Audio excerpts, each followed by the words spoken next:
ايه اغرب حاجه ممكن تكونوا حطيتوها على سلطه؟ تعالوا نعمل سلطه كلها الوان بنفسجي مليانه مضادات اكسده، وانا بحكي لكم عن اغرب السلطات اللي عملتها. الموضوع بيبتدي لما بنزل اشتري الحاجات، دايما بدور على حاجه جديده سواء فاكهه او خضار، واكتر حاجه بتشدني الحاجات اللي احنا متعودين عليها بس بلاقيها بالوان تانية، زي مثلا الجزر البنفسجي واللي لقيته بيصبغ ايدي زي البنجر بالظبط، فتاكدت انه مليان مضادات اكسده. بدل الفجل الابيض حطيت فجل احمر، والقرنبيط البنفسجي حطيته وهو ني، يعني لما سلقته ضيع لونه وضيع القيمه الغذائيه بتاعته في ميه السلق. لما دورت اكتر لقيت ان فعلا القرنبيط البنفسجي ممكن يتاكل ني او يتاكل مشوي. زودت اكتر مكون بحبه وهو البنجر، وزودت جبنه قريش عشان بروتين زياده، واللي خلى السلطه كلها كريمي وليها طعم. زودت لها كميه كويسه قوي من سيزر دريسنج بتاع جرين هاوس، خلى السلطه طعمها حلو جدا. ودي كانت اكتر سلطه غريبه جربتها. قولوا لي ايه اغرب مكون حطيتوه على سلطه قبل كده، وبالهنا والشفا. لو جربتوا الفراوله البيضاء وعجبتكم، جربوها في سلطه هتعجبكم اكتر. من اكتر السلطات اللي بحبها هي السلطات اللي فيها فراوله، فقلت لازم اجربها بالفراوله البيضاء. طعمها حلو جدا، قريبه جدا من الاناناس، وفيها سنه فانيليا. لما ضفتها على السلطه مع الفراوله العاديه عملت ميكس حلو قوي ونكهات مختلفه، خلى السلطه بجد احلى سلطه فراوله دقتها في حياتي. كنت عايزه اضيف خضار وفاكهه يليقوا مع طعم الفراوله، فضفت حرنكش بما انه الموسم بتاعه، فجل احمر علشان يدي قرمشه ويكون خضار ليه طعم في السلطه، وسلطه فراوله يعني جبنه، ضفت جبنه سوري ولوز محمص. ومكونات السلطه دي كلها هتعمل ميكس حلو مع بعض لما نضيف لها دريسنج من جرين هاوس، خفيف ولذيذ وفيه فراوله ولوز، مكونات كلها طبيعيه، وكل المكونات دي امنه جدا للاطفال. اهم حاجه ما يكونش عندهم حساسيه منها. والسلطه دي تنفع جدا لرمضان، هيكون خفيف جدا على السفره بعد يوم طويل من الصيام. جربوا تعملوا السلطه ودوقوها لاطفالكم وقولوا لي عجبتهم ولا لا، وقولوا لي ايه اغرب حاجه ممكن تكونوا حطيتوها على سلطه. واستنوا الفيديو اللي جاي، هنعمل فيه وصفات اكتر بالفراوله البيضاء. خمن الوصفه اللي جايه ايه، وبالهنا والشفا.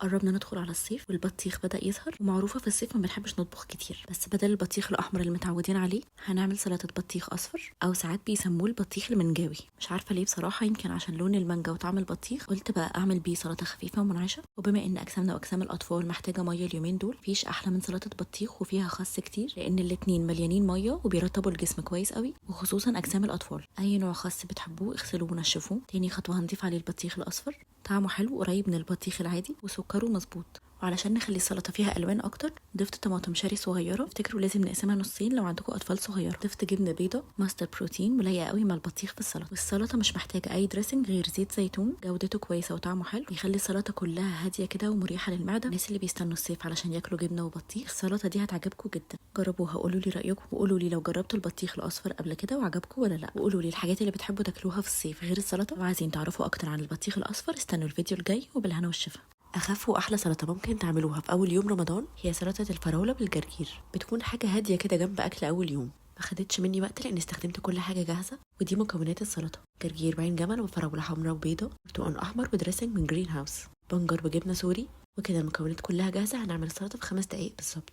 الجرجير مليان فوائد، بس على بال ما بجيبه وبنضفه وانشفه بيكون جاهز للسلطه بياخد وقت كبير جدا، فبجيب جاهز من جرين هاوس على طول، اخضر وفريش وحلو قوي، متنشف كويس فبيخلي السلطه ما فيهاش ميه كتير. والبنجر اللي جاهز عملت بيه برده كده في نص الطبق، وضفت جبنه سوري فيها حبه البركه، وكانت لايقه قوي مع السلطه. زودت بقى نوعين فراوله حمراء وبيضه، خليت طعم السلطه مسكر كده وفيه مزازه. علشان اخليها فريش اكتر زودت برتقال احمر غني جدا بمضادات الاكسده، وبجد طعمه حلو مع الجرجير. زودت شويه عين جمل عشان القرمشه، وسلطه عزومات يعني دريسنج على جنب علشان السلطه تفضل فريش لحد التقديم. دريسنج جرين هاوس فيه فراوله ولوز، وخلى طبق السلطه طعمه حلو وخفيفه ولذيذه كده في عزومات رمضان. وروني السلطات بتاعتكم علشان تكسبوا 2 دريسنجز من جرين هاوس. اعملوا سلطه رمضان واعملوا لي منشن في ستوريز بتاعتكم. كل سنه وانتم طيبين وبالهنا والشفا. سيزر من احلى السلطات اللي بحبها في عزومات رمضان. مشكلتي الوحيده ان ما فيهاش الوان كتير، علشان كده عملت بينك سيزر دريسنج بمكونين بس. مش هتتخيلوا مكوناتها بسيطه ازاي. كل اللي هتحتاجوه ميكس خاص جاهز للاكل من جرين هاوس سيزر دريسنج، وعلشان اعمل لون بينك طبيعي زودت بنجر، فراخ مشويه، وهقول لكم الطريقه بتاعتها. وكده المكونات كلها جاهزه، بجهز الطبق في 3 دقايق بالظبط. وعلشان كمان ازود الوان في السلطه استخدمت خاص باكتر من لون، وزي دايما ما بقول لكم كل ما زادت الالوان زادت الفوائد. وبعدين الفراخ المشويه سبتها ترتاح شويه وقطعتها وضفتها على السلطه.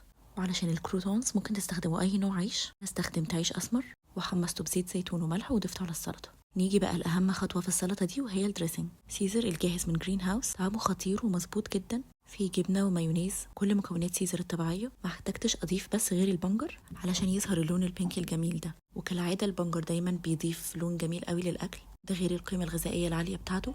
والاطفال دايما بيحبوا الاكل اللي فيه الوان كتير. ولو عندكم عزومه خلوا الدريسنج على جنب، بس انا حبيت اضيفه على السلطه عشان اوريكم شكله حلو ازاي. وكده بقى عندنا سلطة جاهزة فيها ألوان كتير، بروتين موجود في الفراخ ونشويات موجودة في العيش، وتنفع جدا كوجبة كاملة. قولولي بتحبوا تعملوا سيزر ازاي، وابعتولي السلطات بتاعتكم علشان تكسبوا 2 دريسنج من جرين هاوس، وقولولي ايه السلطات اللي بتحبوا تعملوها في رمضان. كل سنة وانتوا طيبين وبالهنا والشفا.